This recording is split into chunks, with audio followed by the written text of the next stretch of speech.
Good afternoon, everybody. Am I audible to? Good afternoon, ma'am. Yes, ma'am, you are audible. You Good are audible. afternoon. Okay. We'll be starting our workshop on communication skills today, and we are starting with presentation skills. Is the screen visible to everybody? The presentation? Yes, Yes. ma'am. Yes, ma'am. Yes, Yes, ma'am, Okay. visible. ma'am. Yes, ma'am. My name is Teza.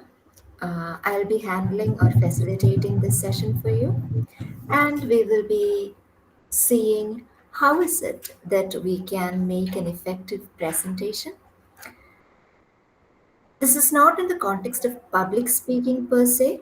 We will be speaking to a specific target audience, a classroom, a business presentation, a short presentation where we will use not just slides but also information that can connect the slides together. We are building a narrative using the slides. Right. In order to make a presentation, at any point, if you're unable to hear me or if you cannot see the slides, please stop me and then let me know when it is connected. Okay? We will need a script. That's a no brainer. We will need slides.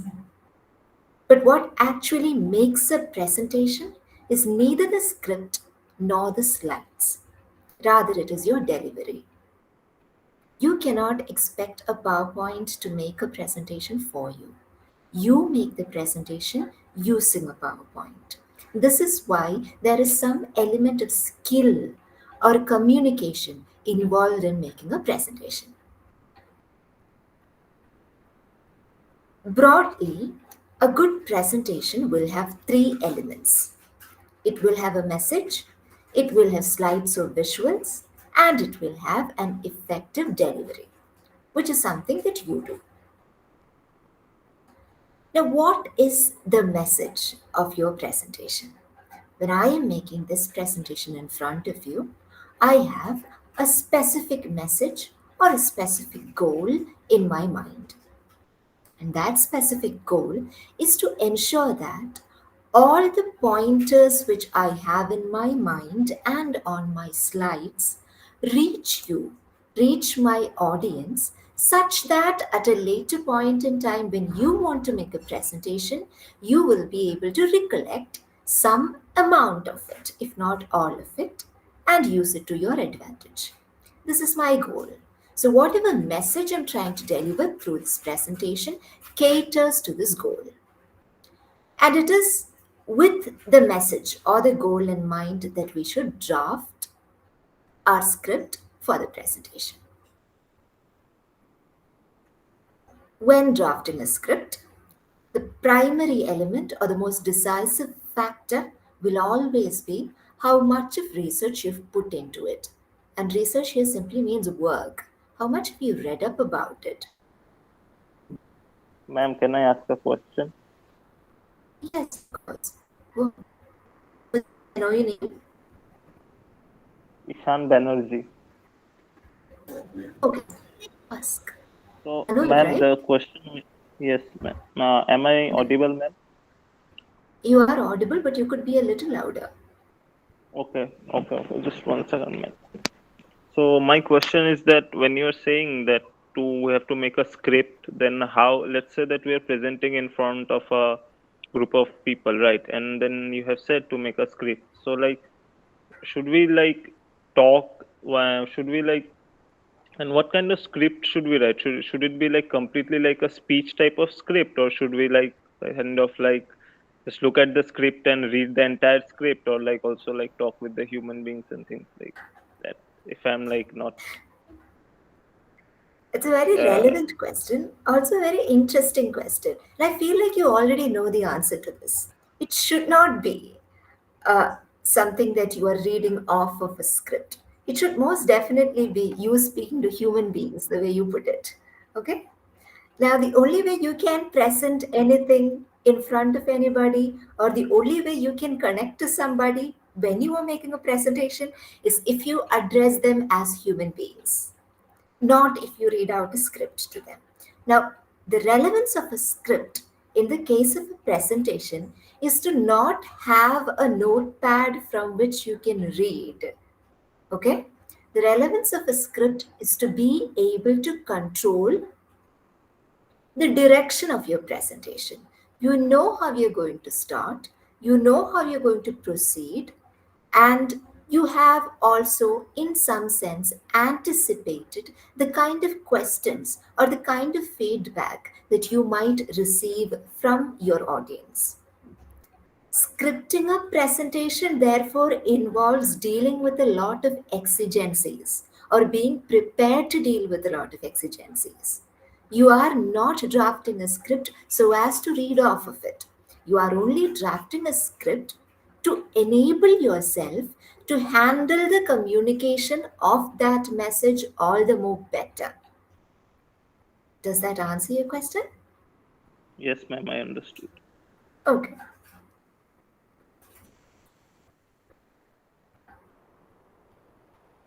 Give me a second. There are a lot of people seeking admission. That's why stalling for a bit. Okay. Oftentimes,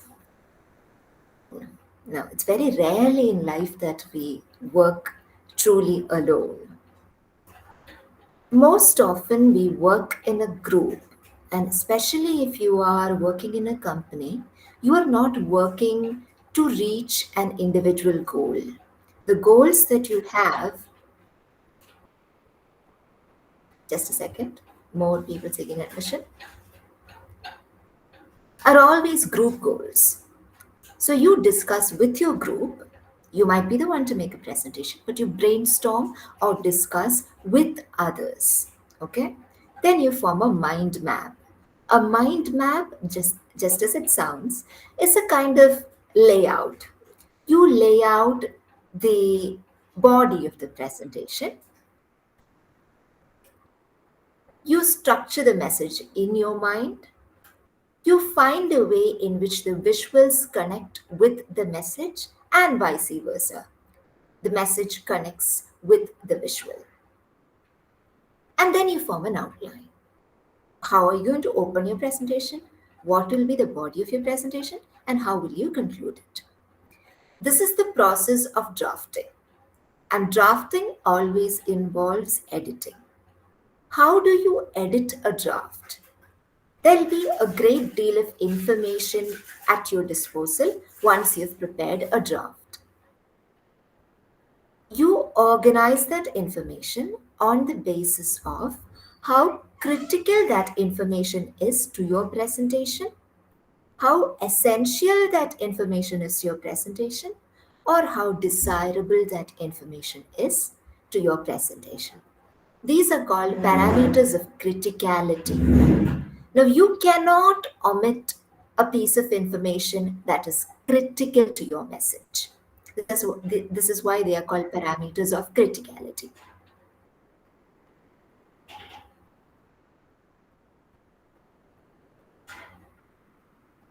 In case anybody who's trying to join the meeting finds that they are not being let in, just wait for a few minutes. I'll come back and then. Where can we access the recorded version of the session? You can access this on the YouTube channel for the course. The course has a YouTube channel, and the discussion forum has links to the YouTube channel. It will be uploaded to the YouTube channel by tomorrow, if I'm not wrong. It is being recorded right now. Right. Anything else? Any questions? Okay. Sure, you are all tired. Bear with me for a little bit. If you have any questions, do not hesitate to raise those questions. Right. Parameters of criticality, because you cannot omit information that is critical to your message. Likewise, you cannot omit information that is essential to your message. You cannot make a presentation using just critical information because that will not be able to, a message cannot be conveyed to your audience if you omit the essential aspects of that message. Then there are also desirable aspects of a presentation. Now, what is desirable sometimes? If I say, for example, what is critical to my presentation is the information that you see on the slides. What is essential to this presentation is the fact that I be able to connect the points on the slides in order to form a narrative. What is desirable on the part of this presentation might be something that is not on the slides entirely. For example, it might be desirable for me to come back here occasionally to check if I have any questions. It might be desirable to take a pause from the presentation and ask you if you are following. Those are all desirable aspects of the presentation. Sometimes it might be desirable to decide that I am not going to speak right now, rather, I'm going to play a video in front of you. That too is a desirable aspect of the presentation. It might not be critical, it might not be essential, but it will be desirable to the message that you are trying to convey. Okay. Do not exceed the limit that is given to you, either by way of time or by way of content. Try to be minimalist in every sense. A presentation or slides that are too wordy, too crowded, they overwhelm the audience in a way. They do not provide the audience an incentive to read and understand because there is too much of information on it. So you make sure that your slides are not crowded. Okay. You follow a minimalism in terms of content. You also follow a kind of minimalism in terms of time. You do not overstep the time that is granted to you. Okay. There are different methods of making a presentation. Now, these are not foolproof methods. Rather, these are all situational methods. What I mean by that is you choose a method depending upon what the context or the situation demands of you. Just a second. Just wondering if somebody is seeking admission. Okay. It is not that you go into a presentation with a pre-chosen method and then deliver that accordingly. Rather, it is that you choose the method depending upon the context, your target audience, your end goal, and all of these in mind. Okay? So the presentation chooses its method. The method does not choose its presentation, so to speak, right? Now, the prep method is a method that involves 4 steps: position, reason, example, position. Where is this method suitable? This method is suitable where the topic is a debatable topic. A debatable topic is the kind of topic which can have several sides to it. It is not the kind of topic where there is one right answer. Rather, there are several perspectives to it. Okay? In the case of a debatable topic, you can choose a prep method. Now, I say you can choose. I don't say that you should choose. I say you can choose because there are alternative options available. There might be other ways of making a presentation. But this is something that you can do when you are given a debatable topic.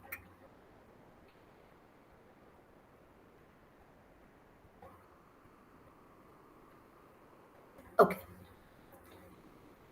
Position, or the first step, means that you state a claim. Reason, the second step, means that you back up that claim. You explain why it is that you make that claim. Example, or the third step, is where you illustrate the claim that you have made using an example. And the fourth step, or position again, is simply to restate that claim. This is a very simple, sort of linear blueprint of that presentation.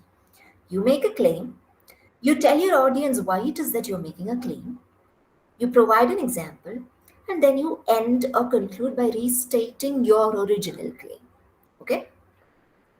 Example given here is germline genome editing should not be allowed until the technology is fully developed. Germline genome editing. Now, this is cutting edge science. And I cannot claim by any stretch of the imagination that I am an expert in science of any sort. I studied literature, I still study literature, so this is an example that is not close to my discipline. However, this is a very effective example because this is a very debatable topic.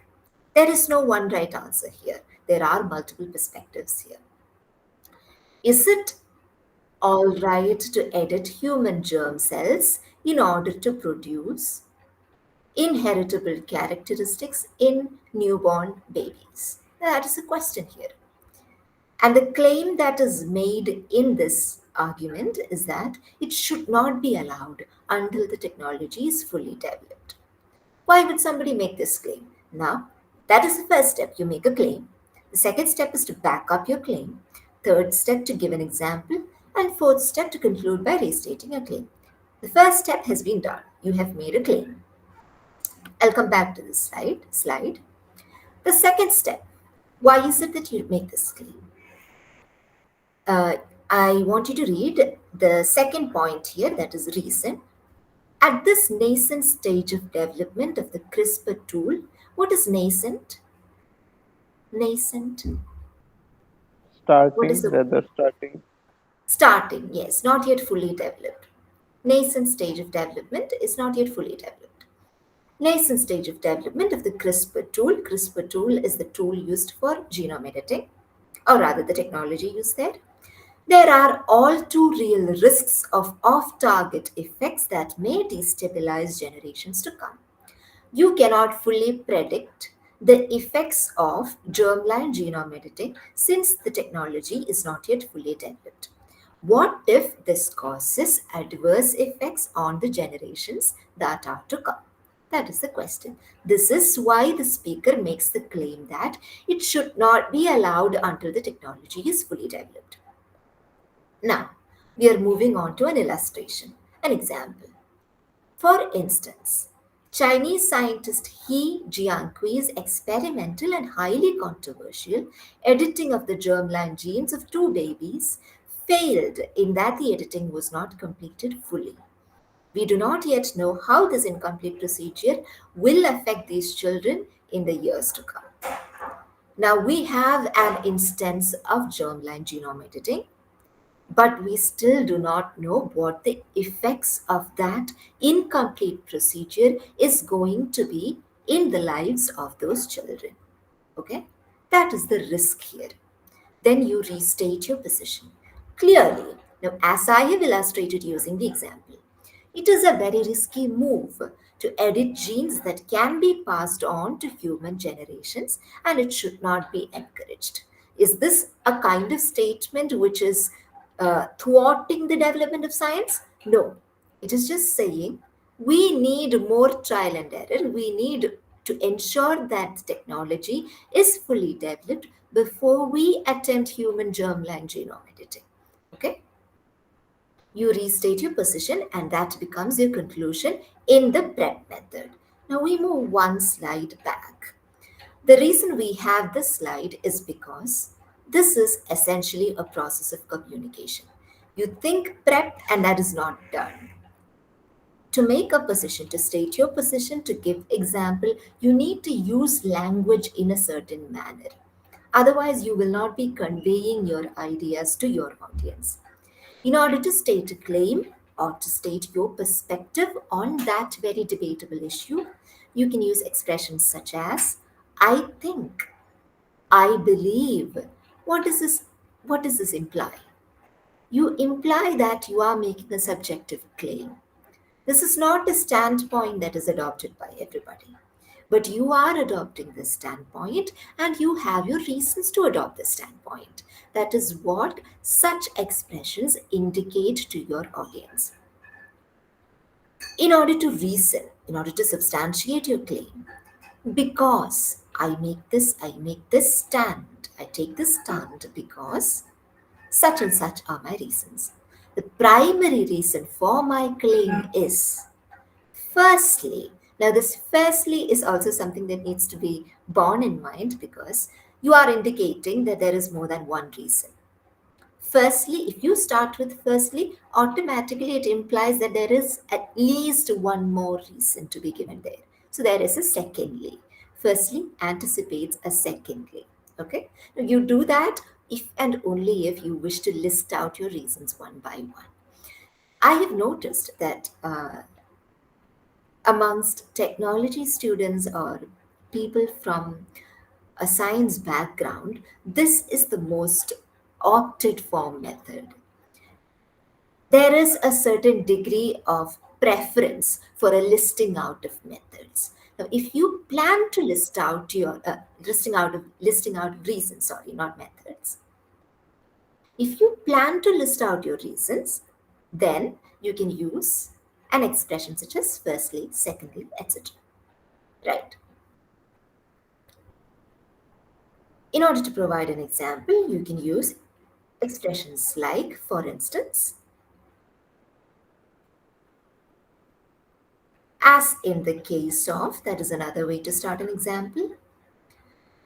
In order to restate your position or to conclude by restating your claim, you can say, so as I said. Now, I would not suggest that expression because it has a sort of informal ring to it. If you are making a very formal presentation, you can conclude by making by using expressions such as all in all or clearly. Okay. However, if you are making a semi-formal presentation, you can use expressions such as I said. Now I'm going to take a break here. I want you to speak to me. Confirm whether or not you've understood all the things that we've covered so far. Whether you feel like you will be able to make an argument of this method hereafter.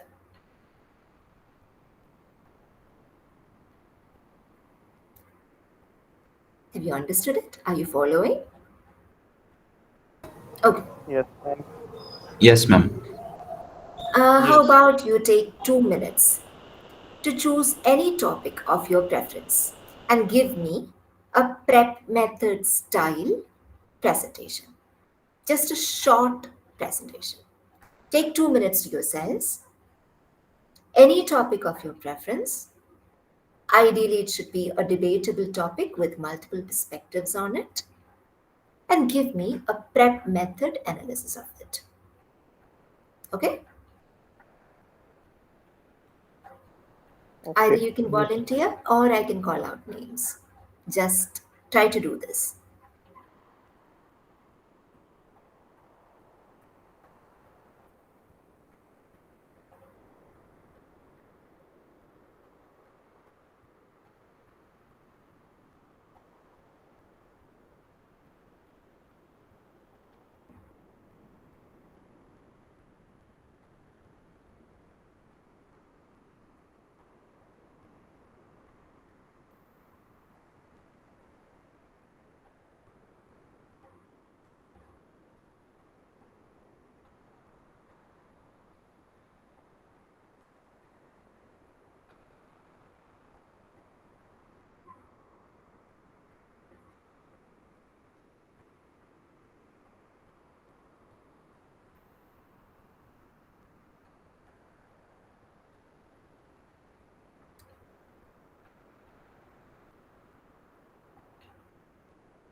Okay.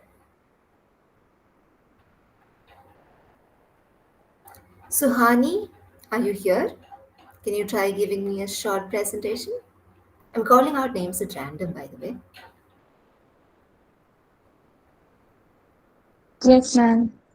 Okay. Can you try giving a short presentation? Any topic of your preference using the prep method. Yes, ma'am. Could I take 5 seconds?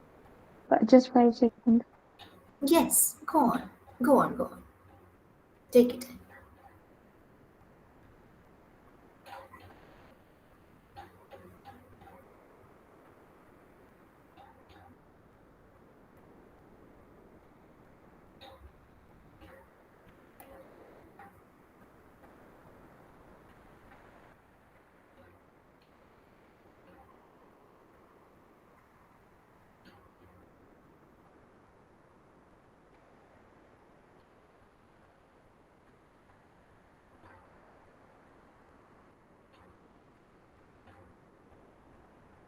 Ma'am, should I speak now?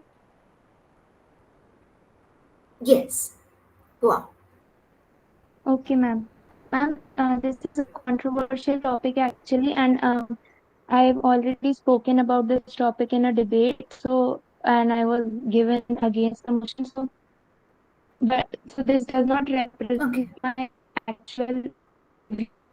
So you may think this is a controversial topic, but since here we are okay. today to present on this, so here goes. The topic is What is your India will topic? be a superpower by 2040. India will be a superpower by 2047. India will be a superpower by 2047. Okay, go on. What Yes. is your position? So, so for against, I would be seeking against this position, and my reasons are that this this assumption of India being a superpower is purely based on only our economic position presently.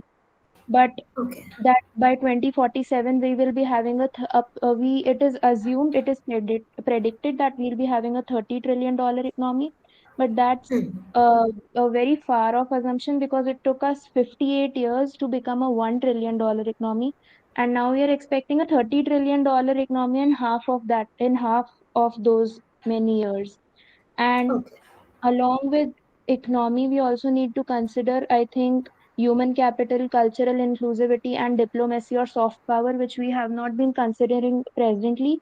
And when we consider diplomacy, for example, our relations, our ties with the West have been improving, but at the same time, our ties with countries like Nepal have been deteriorating because of Chinese Maoist influences.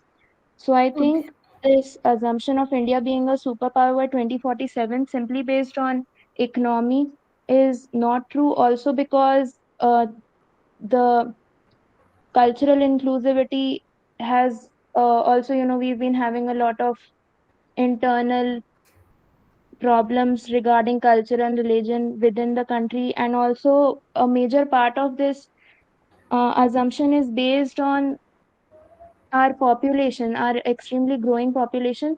But I think being a superpower is not simply dependent on population, because if that would have been the case, then USA wouldn't have been considered the only superpower after World War II. After the British Union and after the Soviet Union and British Empire broke up and lost their power, the USA was considered the only standing superpower till date. But that's obviously not based on population, but on human skill. And if you consider right now, India has a lot of skill, but also the highest number of immigrants, approximately 2.5 million Indians emigrate every year. So I think being a superpower or being an economic superpower is a very far off dream and a very wrong assumption, especially considering the statistic facts. So today I'm, like I said earlier, my final claim, once again, I would like to state that India would not be a superpower by 2047 unless we take some really drastic steps, which include culture, not only economy, but also culture, skill retention, and also diplomacy, not just with the West, but also with Eastern countries. Thank you. wonderfully done. That was excellent. That's a wonderful Thank you, ma'am. demonstration of how the prep method can be used. Thank you so much, Sahani. Thank you, ma'am. Hello, ma'am. Yes, Ma'am, I just Shubhamoy, right? recently, yes, Shubhamay. Okay, Ma'am, I just recently joined this session and I did okay. not know actually there's which presentation we need to give the IIT Madras and which course presentation we need to give. Sorry, Shubhamoy, I did not get your question. Can you ask the Uh, question again? ac- yes, actually, sir, ma'am, I did not know which type of presentation we need to give and which presentation we need to give and which course presentation we need to give. Ma'am, do you hear me? Yes, I do hear you, Ma'am, Komal. he's Did you asking. understand the question? Yes, ma'am, he's asking about Okay. what is happening in this session. Like, he wants to know what is going on. Oh, okay. This is a communication skills workshop. Okay, this is for English 1 or English 2 students. English 2, Okay. right? Okay. It is not for English one. Oh, English. I think this is. I thought this workshop was for English 1 and English 2, but I'm not sure whether you guys are from English 1 or It's English like 2. for both English 1 Actually, and I'm English just 2. Oh, giving the Yes, qualified exam in the 28th February. No, this is not okay. for you. This Sorry, 20. Shubham, you might be in the wrong place. I'm really sorry. Okay, actually, this link was shared by some uh, some students in our group, so I thought this will be helpful for me.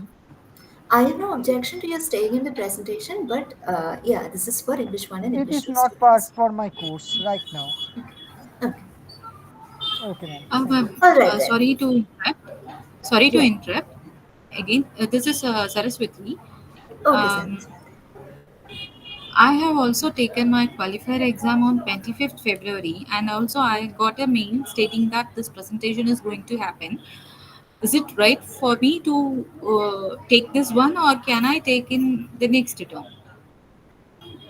See, I'm not sure about that. I only know that the workshop is organized for English 1 and English 2 students. If you got a mail regarding the presentation, then it obviously means that it is open to you as well. Okay, otherwise, you would not have received such an intimation. Yeah. Thank you, Okay, ma'am. Thank you. Thank you. you're welcome. Right, now shall we move on to the presentation? I was not done appreciating Suhani sufficiently. Did you guys see how instinctively she shifted to expressions like, for example, when she gave the example of diplomacy relations deteriorating with countries like Nepal? And that was a very instinctive thing to do. That's exactly what is expected of a presenter. Okay? Now, pronunciation is something that I would want you to pay a little bit of attention to. I'm not saying that we have any of us have perfect pronunciation, but when it comes to making a presentation, bear in mind that people will pay attention to your pronunciation. Okay? Deteriorating. Right. What else? I had something else in my mind as well. Right. Suhari also made it very clear to us that this is not the position that she personally has. Okay. Do you know what that is called? That is called playing a devil's advocate. Playing a devil's advocate. You are preaching a position which you do not really believe in. Okay. Ideally, when you are making a presentation in front of somebody, you shouldn't have to do that. Now, Suhani's case is different. She was given this topic as part of a debate where she had to speak against the motion. But when you are making a formal presentation, ideally, you should not have to play the devil's advocate.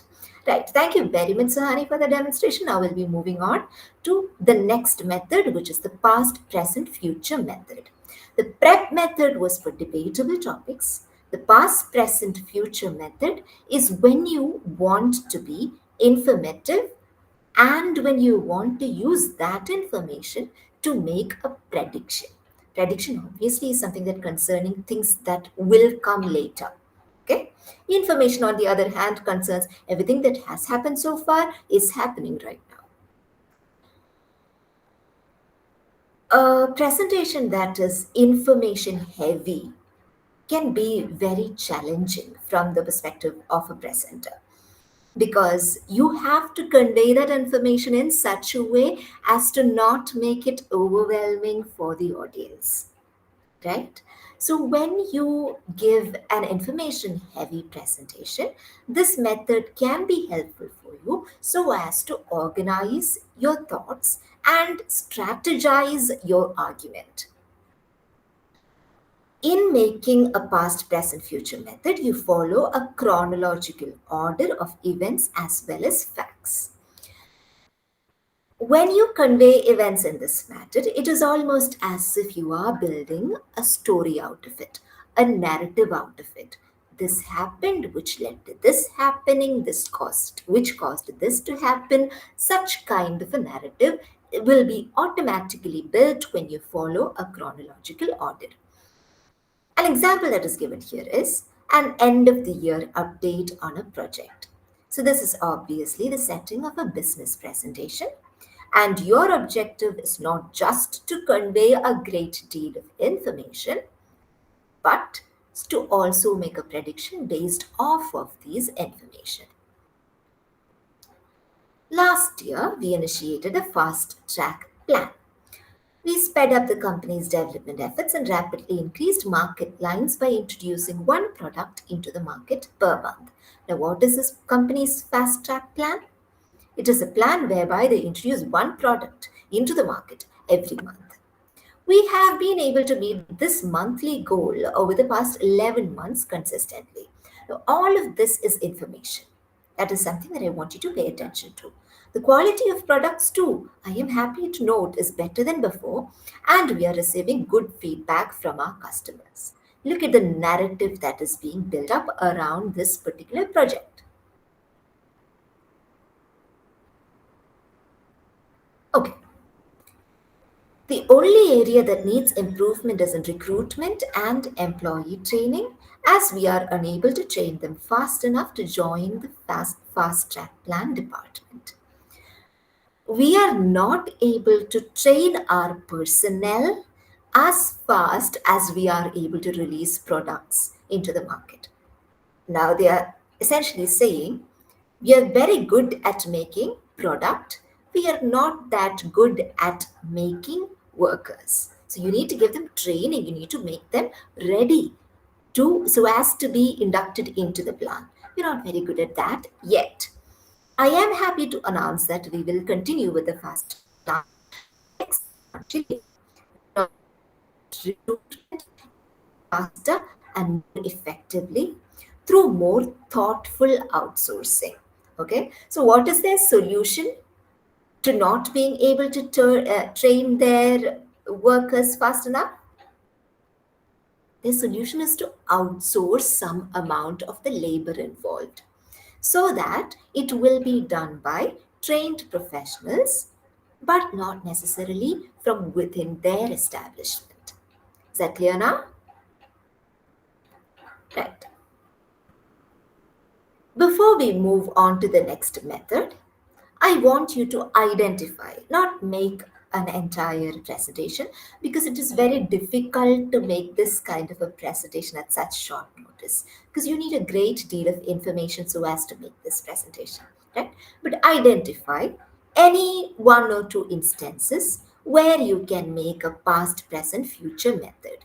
Since you're data science students, ideally give me a context or a situation that will fit your career path, something that you might have to do in the future, in the near future, once you are employed. Can you take like 1 or 2 minutes, come up with any two situations where you can make use of past, present, future method? Where do you use past, present, future method? You need to convey a lot of information and you need to make a prediction on the basis of that information. Give me one or two situations. Go on, Shubham, you wanted to say something? Ma'am, for financial prediction of our startup. For a financial prediction of your startup. Very good. Any other answers, any other possible scenarios where data scientists will be able to use the past, present, future method? Ma'am, I have an example. Shubhamoy, just a second. Devansh raised his hand. Devansh, please go on. Yeah, cost reduction in supply chain. Cost reduction? Is Yeah, that what you said? yeah. Cost reduction in supply chain. But can you explain that? I mean, for a layman like me who might not understand that jargon, what do you Yeah. mean? So cost reduction is basically when we are purchasing goods from our suppliers, there can be a markup price, and how well we are in negotiating to reduce that markup, or maybe from the supplier, and how good we are doing negotiation. Maybe for we were purchasing 10 parts from a supplier, and we say you can reduce your markup, we will purchase 100. That's what we call as cost reduction in supply chain. Very good. And how do you make predictions in this uh, particular context? so there can be MOUs which will be signed in future based on that, uh, and the open orders, open requisitions, and forecast. on behalf of that. Okay, very good. I think I understand. I think I get the gist of it. I can't say that I fully understand. I think I get Yeah. the gist of it. But that's a very good example of a context where you can use past, present, future method. Shubhamoy, go on. Ma'am, I have an example. Suppose there is a Okay. company, there is a shampoo company. They release a product. Suppose they release a neem shampoo based on the neem leaves.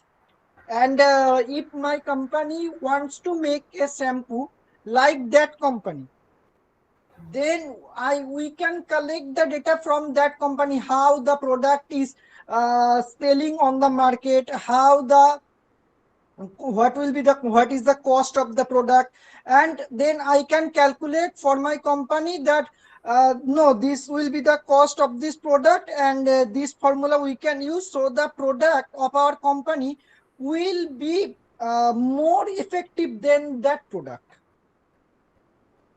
Okay, so I think what you're trying to say here is that you want to launch a new product, so you can assess market, you can assess your possibilities by seeing your competition.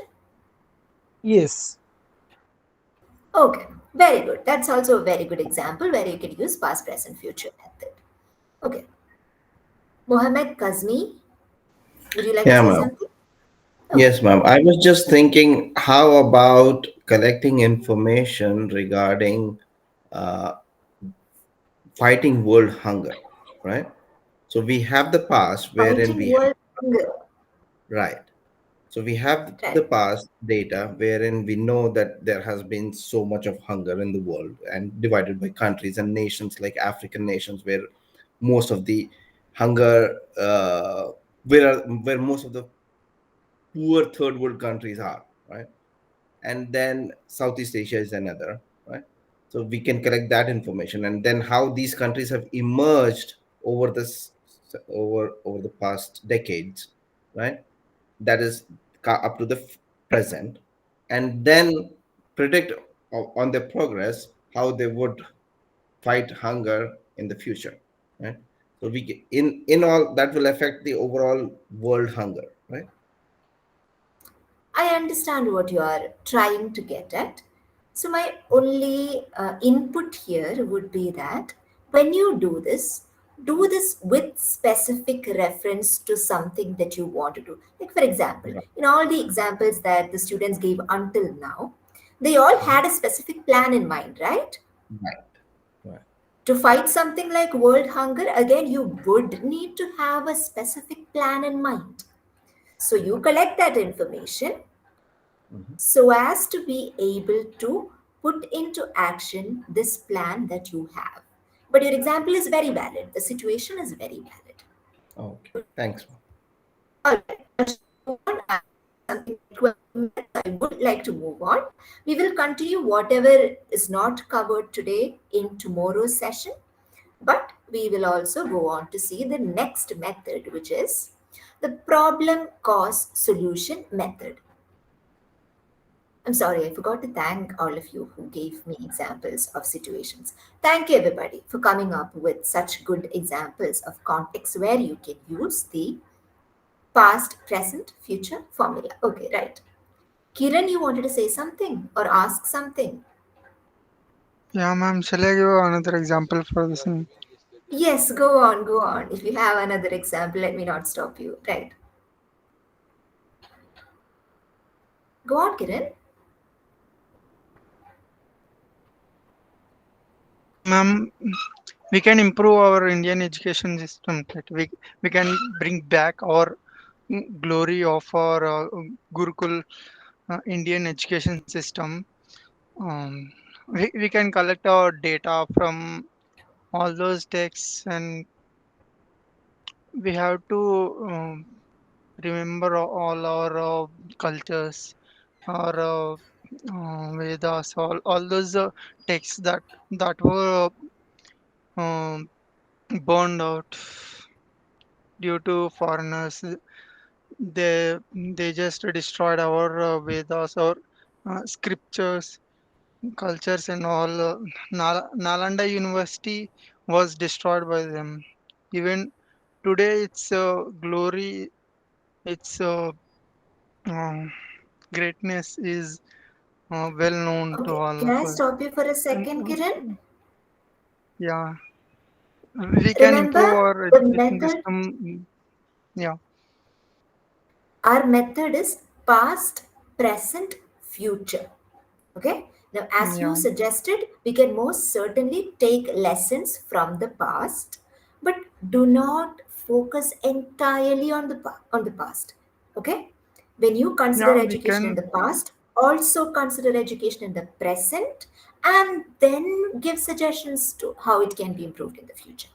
Okay, that is the only input that I would add to this. But again, very good example. We can use the past, present, future method so as to approach an issue like improvement of the education sector. That is correct. Yeah, ma'am. Now, shall we move What on? actually happening in India currently is that we are uh, studying in an education Kiran, system which is not Indian. It is a British education system. Kiran, let's So, not divert from the considered examples. Okay, hello, shall we? Ma'am, your ma'am. voice is Your voice is fluctuating. breaking. My voice is breaking. Not able to hear me. Yeah, yeah.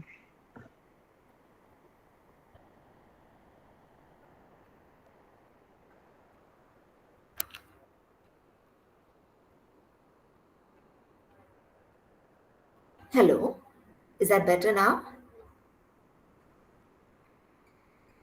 Are Yes, you able ma'am. to hear? Much better.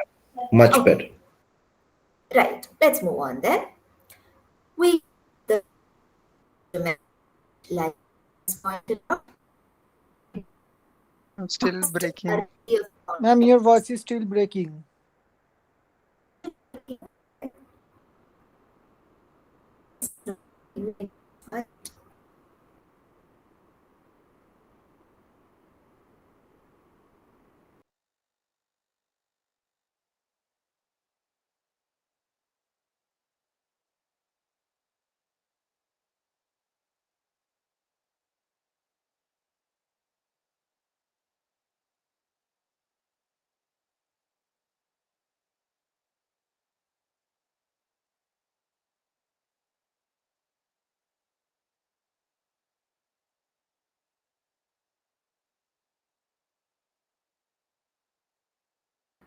Hello,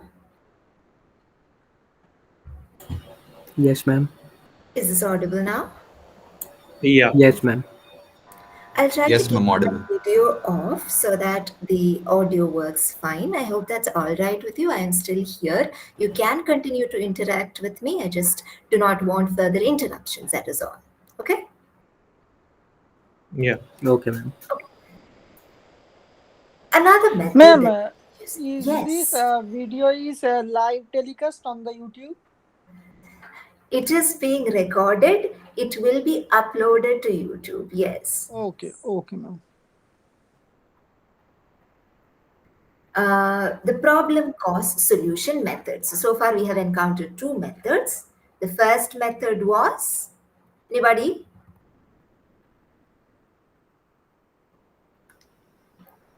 What was the first method? The prep method, ma'am. The prep method. Okay. The second method was The past, present, Past, future. present, future method. the past, present, future method. The first method or the prep method is used for controversial, debatable topics. The past, present, future method is used where you need to convey a lot of information and make predictions based on that information. The problem cause solution method is used in the context of a business presentation or a policy making presentation where you are calibrating the entire discussion so as to resolve an issue that is existing there at the moment. So your presentation is very focused or fine tuned to be able to arrive at a solution to certain nagging issues that you might face either in a company or in society. Okay, so this is a problem cause solution method. Example is, how can we ensure that there are more adapters to flex? Now it's no secret what exactly it is that we are referring to here to Fletnik's streaming service in the Indian market. So you have a video streaming service which does not have many people signing up for it. So how can this particular streaming service improve its sales? The problem, therefore, is that there are very few subscribers in the Indian market to this streaming service. We need to address this, the low level rate of subscription, as the problem or the issue at hand. India has a great deal of potential to become this streaming service's biggest customer base. But that potential is not realized as of now. That is the first step where the problem is identified. Next, you go on to identify the causes, the probable, possible causes of this particular problem. What is it that is causing this issue? Why are there so few subscribers? The primary cause for the lack of adoption, according to the survey we conducted, was that there isn't enough local content to appeal to local audience. Secondly, the cost of the streaming service per month is too high and it is not affordable for the average Indian consumer. What is the solution, therefore? Firstly, we could explore alternate pricing models such as cheaper mobile plans that can later be converted to a plan that works across all devices. Secondly, local content can be commissioned in collaboration with popular regional content creators on Instagram and YouTube across the country. This is, it's a very effective manner of presentation. And the reason it is so effective is because it has a very limited scope. One of the contexts that you guys provided in order to be able to apply the past present method was as vast as world hunger.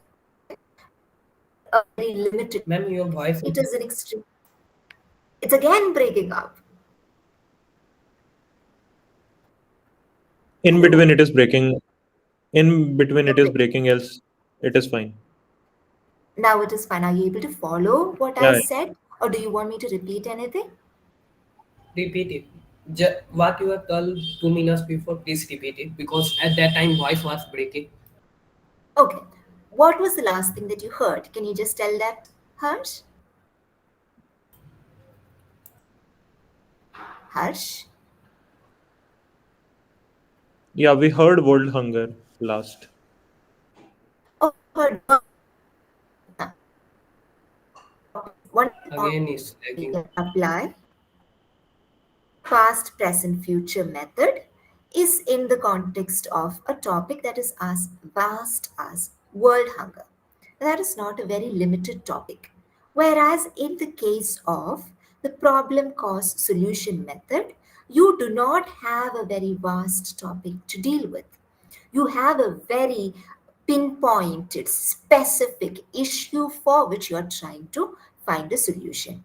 That is why this can be a very effective method of delivering your message in the context of certain issues that a company might be facing. Because you have identifiable causes and you can put forth very innovative solutions as well. Now, in the case of this streaming service, let's think of it this way. It has an issue. The success of the streaming depends directly on correctly it can identify the cause of the problem. It does identify the cause of the problem. It lacks sufficient local content. Okay? And it also has a strategy to remedy that problem. We can collaborate with local content creators in order to increase the amount of local platform. It also realizes that it is priced a little too high. So people might not find it very affordable to subscribe to this streaming service. And therefore, it is also willing to explore alternate pricing strategies. Okay? This shows the willingness of a service provider or a company to remedy issues that might have gone wrong at a certain juncture. Okay? From the perspective of a business, from the perspective of addressing issues, the problem cause solution method is very effective, but this is not a method that is to be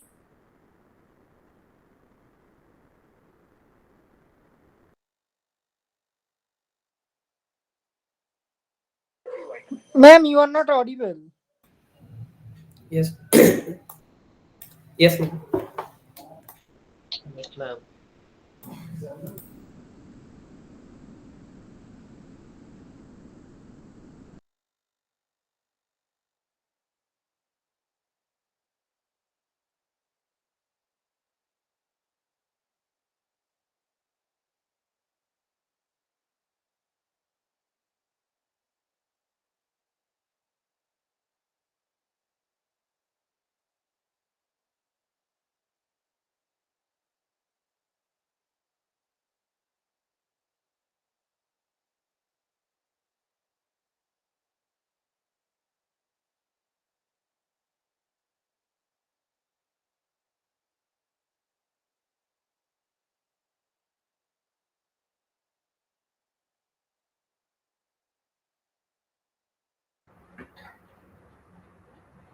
I am very sorry about that interruption. I did not realize that I had exited the meeting due to my connectivity issues. We will conclude with this for now. I hope I'm audible to you right now. Yes, ma'am. Okay. The problem cause solution method cannot be used to deal with a very vast topic. Its purview is limited. You are trying to find the solution to a very pinpointed issue. Is that clear to you? Yes. Yes, ma'am. It also shows the willingness of a company to identify if it has gone wrong at any particular juncture, identify the causes of its issue, and being open to correct that particular remedy, that particular issue. Therefore, this is very, very useful in the context of business, right? Now, this is very relevant to you, so I want you to keep this in mind. If I had time, I would ask you to give examples, but we are running out of time. So we will stop here. If possible, try to think of certain contexts where the problem cause solution method can be used. Once again, from the perspective of data scientists, upcoming data scientists. And tomorrow when we join for the second part of the session, please give me those examples of those contexts, okay?